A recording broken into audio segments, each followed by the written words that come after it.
26, la llegada de Salvatore Mancuso, Aurelio, sin duda marca una situación que será particular y definitiva, será crucial para saber lo que va a ocurrir, entre otras cosas, con la Jurisdicción Especial para la Paz. Esto hay que leerlo en contexto, porque Salvatore Mancuso tiene una posibilidad de entrar como tercero no combatiente en la categoría de bisagra, la JEP, pero no entra con plenos derechos por una razón, y es que él ya se sometió a un proceso de paz y se sometió a justamente la ley de ese momento, que era la ley 975.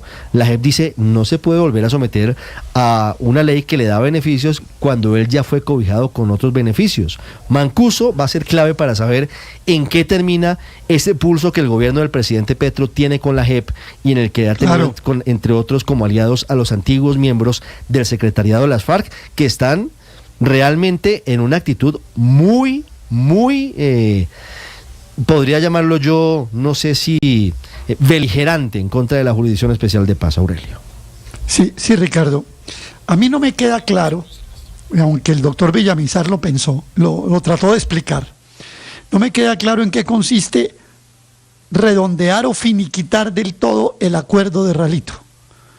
Decir que falta entonces involucrar a algunas personas en lo que fue todo el proceso del paramilitarismo. ¿Se trata de eso? ¿Se trata entonces de lo que han dicho de vincular políticos y vincular empresarios que han estado por fuera de la investigación respectiva?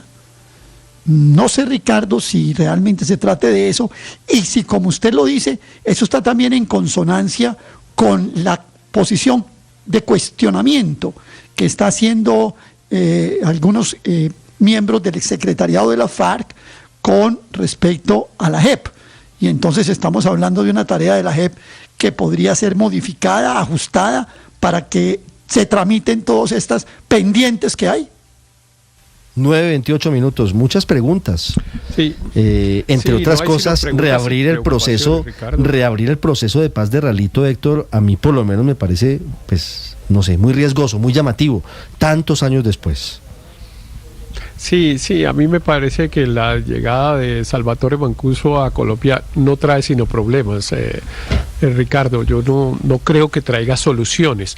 Algunas personas confían en que él aporte a la verdad y que eso ayude a cerrar el conflicto armado en Colombia en algún momento, pero a mí me parece que va a ser desafortunadamente al contrario, porque para empezar hay algunas versiones de las que ha entregado el señor Mancuso que no están soportadas sino en su dicho, y por lo tanto nos vamos a quedar en unas afirmaciones hechas por una persona pues que es uno de los peores criminales que ha tenido Colombia en su historia, que va a estar incriminando a otras personas sin poder comprobar sus afirmaciones, y por lo tanto nos va a dejar en una situación de peor en términos del objetivo final que deberíamos tener, que es el de la reconciliación.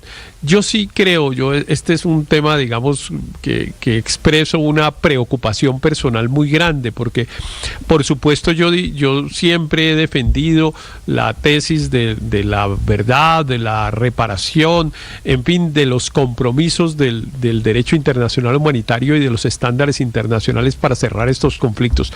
Pero a mí me parece que en Colombia el camino que estamos recorriendo, en vez de cerrar las heridas, las puede abrir. Y Ricardo, creo que con la llegada de Mancuso, esa preocupación mía se agrava. 9:30 se ha caracterizado, Ricardo, si no cita muertos, digamos, o si Mancuso o no tiene sustento, o lo que dice el testigo es determinado general o determinado político que ya ha fallecido. Entonces es absolutamente imposible de comprobar lo que él dice y las acusaciones que hace, Luis Ernesto.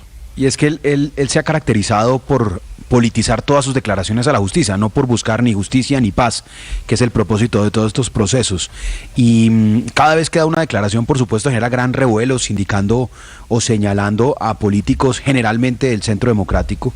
Y por supuesto esto es aprovechado políticamente por sectores que se oponen al Centro Democrático o que son antagonistas. Y eso realmente poco le sirve a la verdad, que es lo que buscan todos estos procesos, resarcir a las víctimas a través de la verdad, resarcir a las víctimas a través de la posibilidad de que conocer esas verdades trágicas de nuestra historia permitan que no haya repetición, que se indemnice de alguna manera a las personas que fueron pues vulneradas y por este magnífico criminal, porque es que el señor Mancuso, y eso es lo difícil de estos procesos, pues hay que creerle a veces a los delincuentes porque solo así se hace justicia, pero qué difícil es creerle a un tipo que le ha hecho tanto daño a poblaciones vulnerables y que, como lo decía, se ha caracterizado es más bien por politizar sus declaraciones. 9:31, María Consuelo. Pero adicionalmente a lo que dicen mis compañeros, en la resolución tiene 3 objetivos, de los cuales 2 uno no entiende cómo se van a hacer. El primero, instalación de una mesa técnica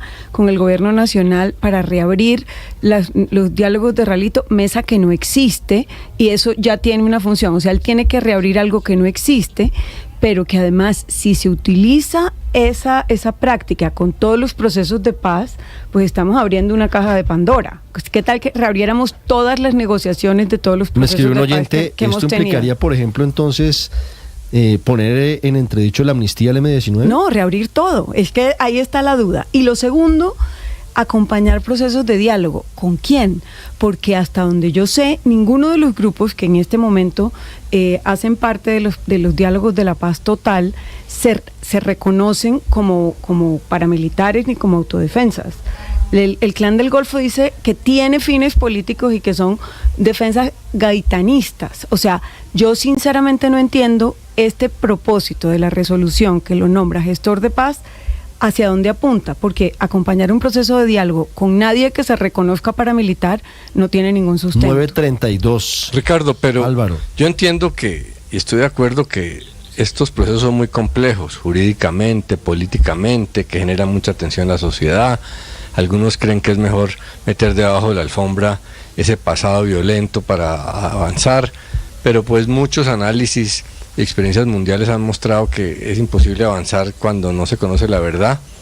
Y no es fácil estos procesos ni con Mancuso, pues tampoco con los ex jefes guerrilleros de las FARC, que fíjese que están en plena rebeldía ahora con la JEP. Es muy difícil poner de acuerdo, hay demasiados intereses, es muy fácil tratar de desprestigiar unos esfuerzos, pero lo que al final queda es que entre mayor verdad haya, mejor.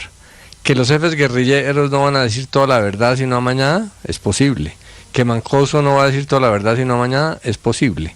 Pero el sistema judicial en el mundo ha encontrado que la forma es que los criminales confiesen a base de beneficios. Entonces, esto incomoda a muchos, pero Mancuso parece tener muchas cosas todavía que revelar.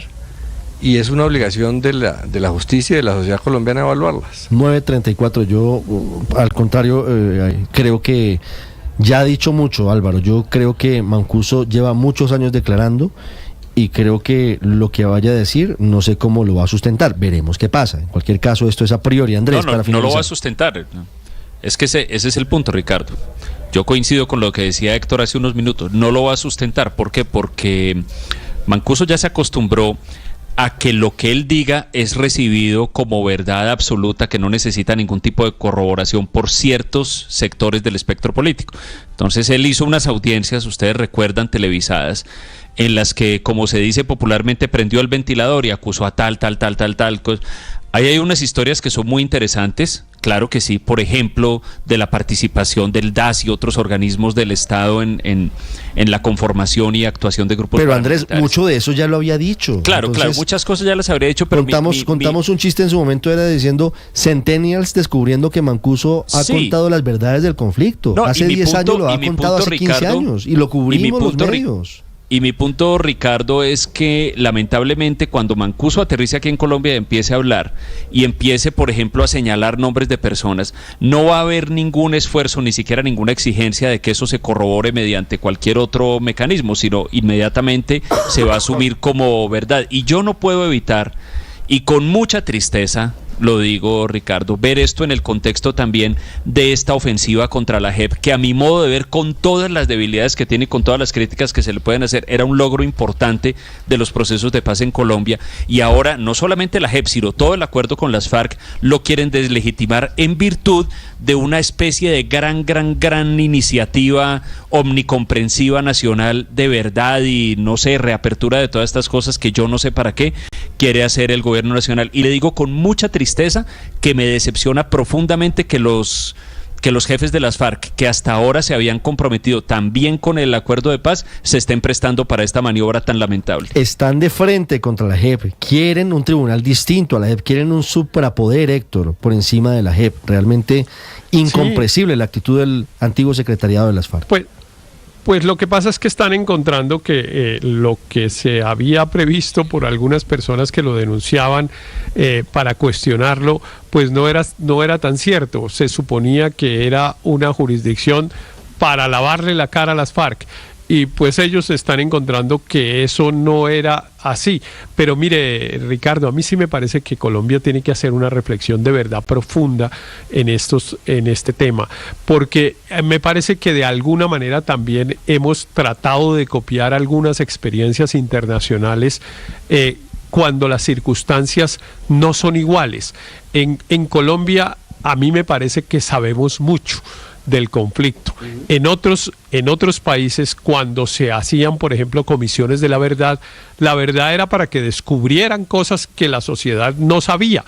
En Colombia sabemos casi todo del conflicto, y no solo por las confesiones de los criminales que participaron en el conflicto, sino por actuaciones judiciales. Es que usted encuentra centenares, Ricardo, usted lo sabe bien porque además ha seguido este tema durante décadas casi, centenares de decisiones judiciales en la que se documenta perfectamente una serie de cosas que todos los días en Colombia pareciera que las descubriéramos. Por ejemplo, el tema del DAS, que se utilizó el DAS para asociarse con organizaciones criminales para perseguir personas por razones políticas. Eso está documentado. Eso el Consejo de Estado ha emitido sentencias por decenas para condenar al Estado por esas conductas.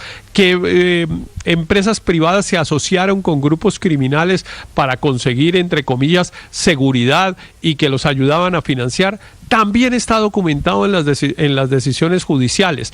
Que las guerrillas de las FARC cometieron actos de lesa humanidad y crímenes sin nombre, están documentados en las condenas que ellos tienen, no en la JEP, sino en la justicia ordinaria. Usted coge esos expedientes y son espeluznantes.